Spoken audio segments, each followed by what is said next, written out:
for this title. And he's got to go to Middlesbrough and get something. And I'll tell you, honestly, I will love it if we beat them. Love it. Yes, everyone, thanks for joining us back with another episode of The Warm Down, joined by Wesley Brown. How you doing, man? How you doing, man? You okay? I'm alright, how are you? Good, good. So, last night we saw United against PSG in the Champions League, and I thought for half an hour there's only one team winning that. I mean, yeah, it's going to be a tough game, isn't it? I mean, we've had such good games in the last 7 weeks. This being a special occasion, obviously against PSG, they've got a couple out. Before the game, I thought we would win. I thought we started off pretty well. We were putting a lot of pressure on them, but you know they are a very solid team defensively. We didn't really get a sniff. I feel like they got rid of everything, every ball in the air, and then obviously once Martial and Lingard go off, I always thought we'd struggle a little bit. I see a lot of people saying Lingard's not United quality, and I see him saying he's not world class, he's never be world class. For me, Jesse Lingard's integral to a team that presses. Yeah, he's one of my favourite players. I mean, he gets into these intelligent positions, he makes good runs, you know, he floats through a few players, and he's still young. Do you know what I mean? He's still young, and he's not that young actually. No, he's not. but what I'm trying to say is he's been in the team now. He's experienced. He's part of that front three. I think that works, that clicks. You know, we've seen him play maybe a few different people in that position, but I just think them three click together. Where we're explosive, we've got a quick counter attack, and you know Jesse gets into these positions. I think that he's very comfortable in as well, and he makes it difficult for defenders. Do you think there's something in the fact that we sort of seen what I'd call a Jose forward three in Alexis, Lukaku and Mata, and then Ollie's forward three is totally different, isn't it? Do you think there's something in that, and the substitutions we were forced to make last night, I think that was one of the downfalls? No, because listen, we're all a team. We all want to do well for one another. But I think at the moment, the way Rashford's scoring, Martial's scoring, Lingard again integrating between the players, I think them three, you know, when we are defending and we're pushing, we're clearing the ball, and maybe Pogba picks it up, they're running behind. Do you know what I mean? They're making space behind, and I think teams have probably not been expecting it, how we've been playing previous to Ollie. Whereas this time, you know, they've got to be on the toes, because you know anything, a good ball down the sides or through the middle, any of them three are more than capable of getting on the end of it. And I think that's one of the things that's changed. I think together as a team, a unit, they've got a lot better. I thought last night it was always going to be difficult, regardless. I mean, he's world class. How fast is it? Yeah, I mean, how do you deal with speed like that? Because I thought Lindelof was all right. Yeah, he did well, and he did well. I mean, obviously, it was that time when they played it and he run down the side. Yeah. That was almost like there's nothing that you can actually do about that if you've not won the ball. You just have to obviously get back to the goal on the shortest route. And there was once I think he got in front of Ash when the ball got played through. But other than that, they pretty much handled him in that sense. But you can see that he is quality. And you know, he took his goal brilliant. It was a great run from behind straight through, you know, our two centre halves, and he managed to just tap it in. The second goal, the first goal, Matic leaves his man. Yeah, it's mad, isn't it? It's crazy. I mean, that's just concentrations. The ball's come over, he sees Pogba jump, and for some reason he thinks Pogba's going to win it, and he was nowhere near it. That's where you've just got to concentrate, and you know, no matter what, you've always just got to back your mate up. And you know, if he runs there, he heads it. Yeah. But he's just, you know, his concentration for that split second, and that's what happens. And the second goal, as a centre half and a full back, where did that go wrong? Because for me, all three of them could be culpable at some degree.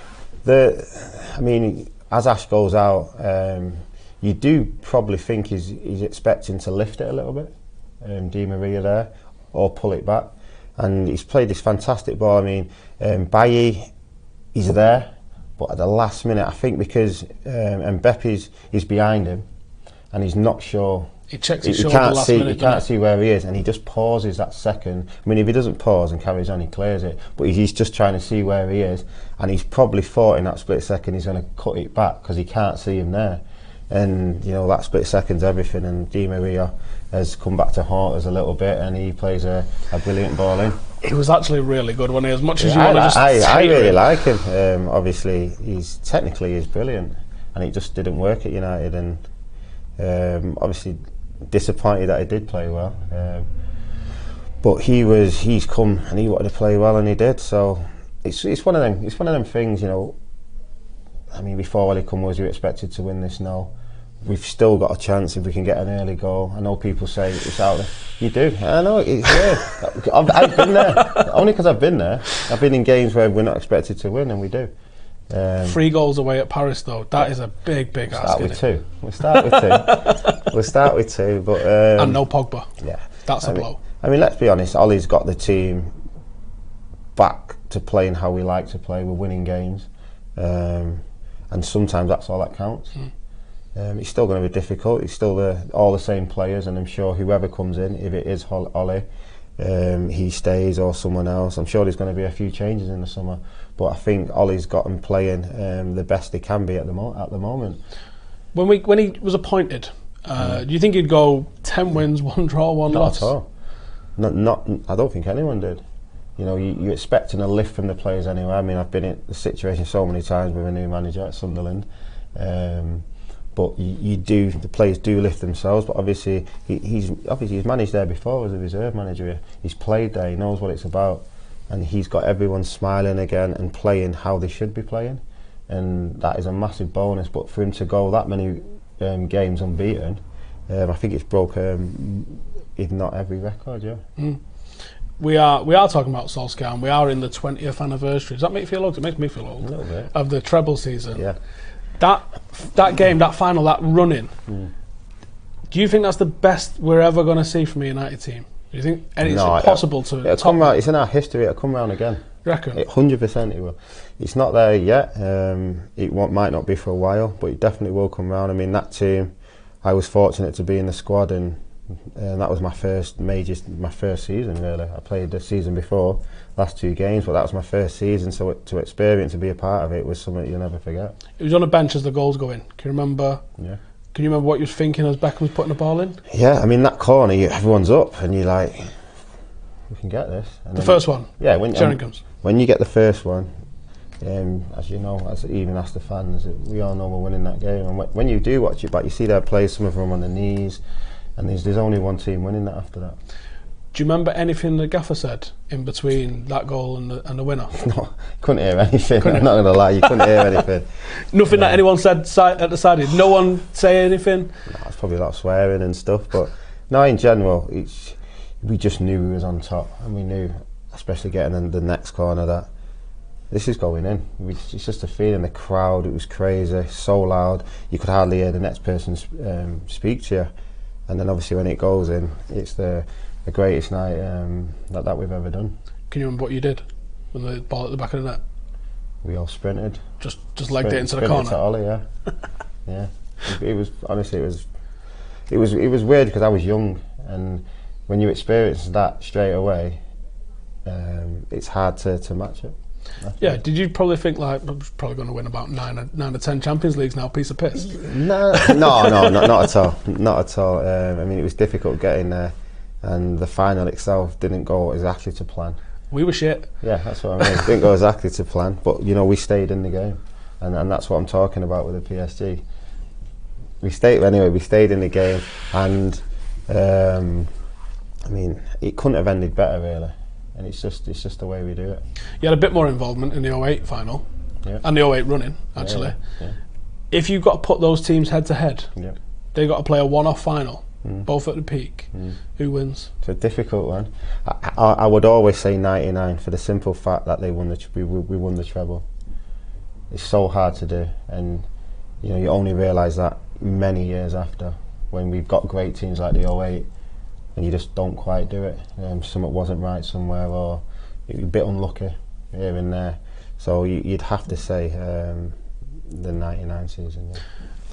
How far away are we from a defence? Because I thought that defence in 08, with you in there, with Ever in there, and Rio and Vidic, obviously, it's about as good as a defence is going to get, isn't it? Yeah, I mean, it's always about justifying each other, and you know, reading and Vida were the best. Not completely different, but different attributes to the team. You know, Vida was solid, Rio was calm and collective, and you know, very smooth. And they worked well together. I think Rio gets underestimated a little bit because people go, "Oh, he was good on the ball," but he was more than that. When he was physical. Yeah, of course he was. Yeah, he was physical. He wouldn't.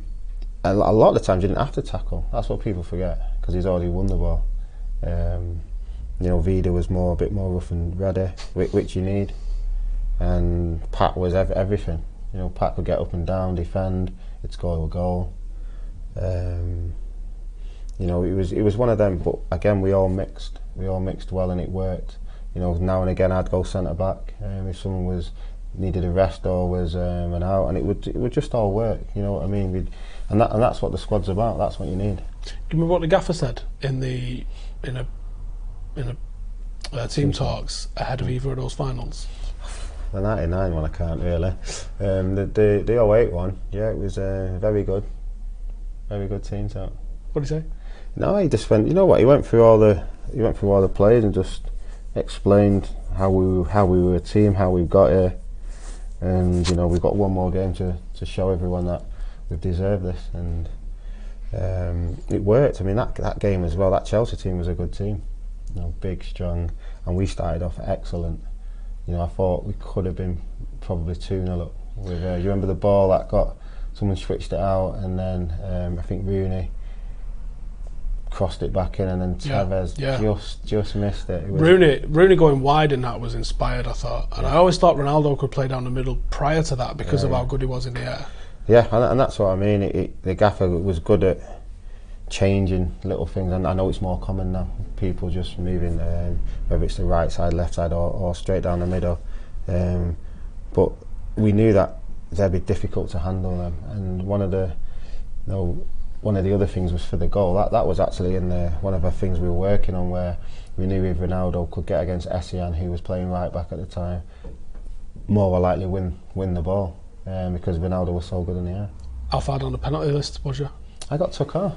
Oh, fucking hell. I was always getting took off. No, I mean, I've never missed a pen. Was it Anderson they brought on for you? Yeah. So they brought on Anderson I think it was about 30 seconds before the end of extra time. Literally for a penalty? Yeah, for an 18-year-old lad? Yeah. That's mental, that, isn't it? Yeah. It's a good job he scored as well. But yeah, I come off. But again, I mean, I've seen John Terry take penalties, and this is like the opposite way. I was like, he's scoring this. Because I've seen him do it for England, knowing we're all practicing and we're having a mess about.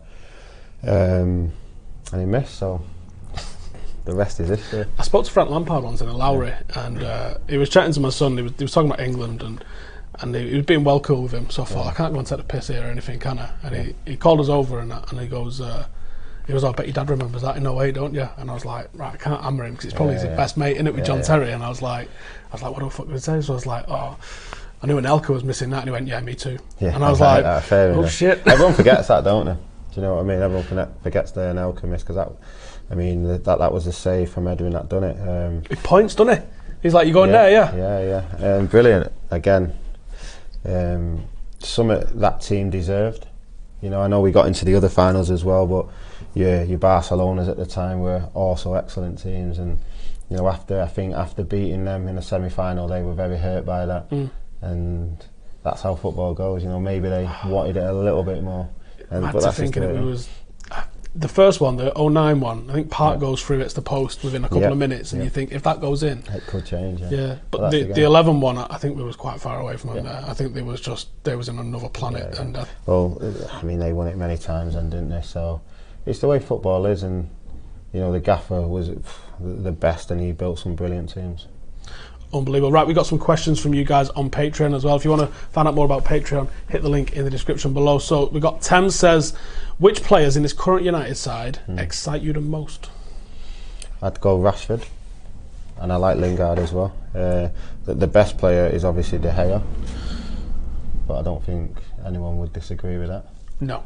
But Rashford for me, I just love the way he plays, the way he gets about the pitch, the way he gets behind players, and you know, recently his finishing's been unbelievable. Is there something in being a local player playing for your local club, do you think? Does it give you an extra 1 or 2%, do you think? Yeah, maybe it does. I mean, you want to do well. You don't want to let anyone down. You know that your family's in the Stretford end. Yeah, you don't want to let anyone down, but you want to play well, not just for yourself, but for you, like you said, your friends, your family, because they're all supporters.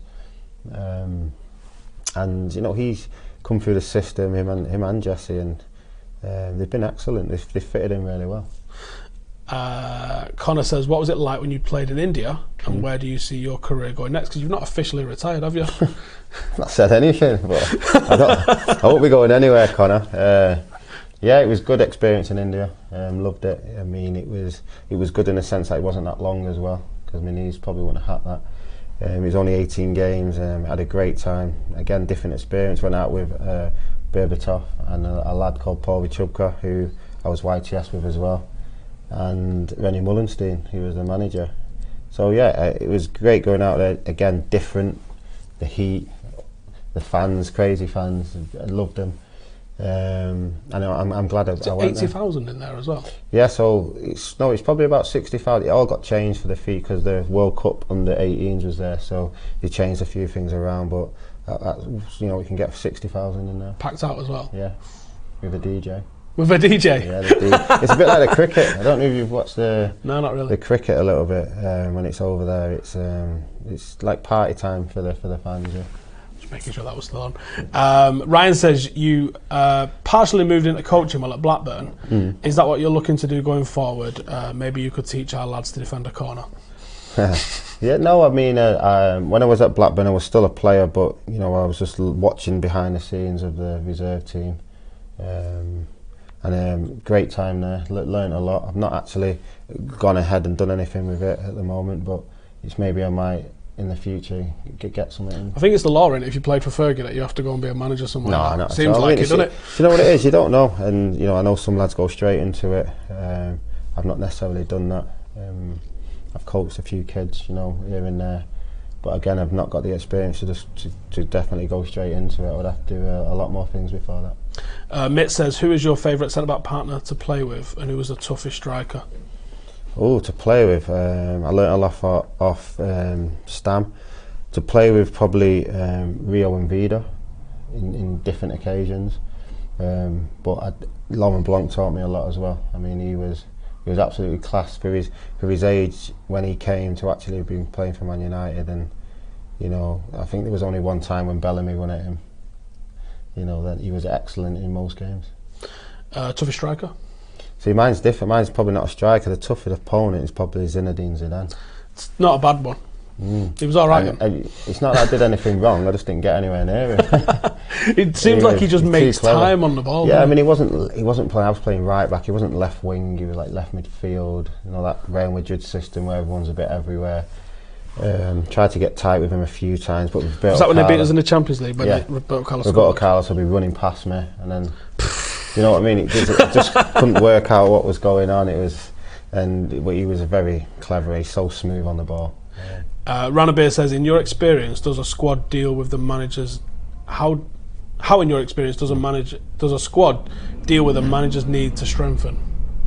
None at all. If you're a player, yeah. None at all. The rumours about players coming in your position, things like that, does it affect your game? Oh, I mean, not. Listen, if you're at Man United, you're fighting for your place every week anyway. True. It's a good thing. You that's what you want. You want everyone to be on form. Yes, you're going to be disappointed if you get left out, but it's not an offence against the next person going in. You just try harder next time. You're all a team. You want to win as a team. Jazz says, who would you sign for United in the summer at centre half? We've been constantly linked, haven't we? I hope we've got a lot of money. Well, I think I'm sure he's going to cost a lot of money. Yeah, it will. I mean, it's a tough one. I mean, do you go for someone who's already out there, world class, or do you potentially buy someone who you think he's gonna be world class? Whoever it is, I mean, I'm not sure. I mean, if you look at the centre half, last night, De Silva. I mean, Silva's was brilliant. Well, again, I think he's shown us what we was lacking a little bit, didn't he? Yeah, but again, if you're going to buy him, are you going to spend all that money? It's going to cost a lot. It's a tough one. It is a tough one. Yeah. Ant says, if it wasn't for the timing of your injuries, do you believe you could have struck up a world-beating centre-back partnership with Rio? You never know. Do you know what? For me, it's not like that. I'm a Manchester lad, and I was just happy when I did get injuries that I actually got back. You know, at any point, the gaffer might have said, you know, you've had a few bad injuries. I'm not sure, blah blah blah. But he never did. He always trusted me. The injuries don't help any player. But again, I was a part of teams. I was there for many years, and I loved every minute of it. I probably wouldn't change any of it. Because when you change one thing, it all could go. Yeah, you don't know what's going to change. Yeah. Clayton says, of all the lads you played with, who do you think would go into coaching and be successful? Easy. John O'Shea. Really? Easy. It's easy, that, yeah. That's an interesting one, isn't it? Easy, John O'Shea. He's still playing as well, though, isn't he? He is. He's at Reading. It's probably going to be his last year, I don't know. But yeah, he's top lad. He knows his stuff. He's got the presence about him, and you know, hopefully he does do that, because I've always told him I think he'd be very good. And yeah, we'll have to wait and see, but I'd put my money on him. That's interesting. What about Ollie when you was playing with him? Is there anything that you thought he'd make a good manager? Well, Ollie was, when I was at Sunderland, he was reserve manager. So I wasn't at United when he was there, so I wouldn't really know. But I know he would have learnt a lot from it. And obviously his Cardiff spell as well, as well with Mould. Sean says, out of the 3, I think, goals for United, which was your favourite? He didn't score many. Got more Premier League titles than goals. Yeah, that wasn't my job, pal. Don't worry about that. Which is my favourite? It'd have to be Liverpool. My Liverpool header at Old Trafford. Because it's Liverpool. Yeah. I'd love my first one, Juventus, Champions League, but I'd stick with Liverpool, yeah. Nathan says, what was it like during the England camp before that Croatia match in 2007? Any things from that camp that helped your career? I don't know what he's on about there, to be honest. I don't know. What's he on about? I don't know what he's on about. Okay, is that the Wally with the Brolly one? No, I wasn't in that one, so I don't know. Sorry, mate. Sorry, Matt, who or what, in your opinion, was the best performance ever for United, and what was your best ever season? Best performance of United, I would say, maybe not United, but an individual is probably Roy Keane. Turin. Yeah, that I've seen and he was our captain as well, knowing that he's not going to play. That's probably the best thing I've witnessed. I know it's not a team, but I think people forget, don't they, that Juventus at the time was like the Barcelona of a few years ago, wasn't they? They was unreal. Yeah. And to go 2-0 down in the Del Alpi as well, I remember going, oh, that's us done. But that for me was watching it was like, wow, that's a proper captain there, if you know what I mean. What was your best ever season? Best ever season was probably the Champions League season, 08, 07, 08, injury free. I think I played nearly every game.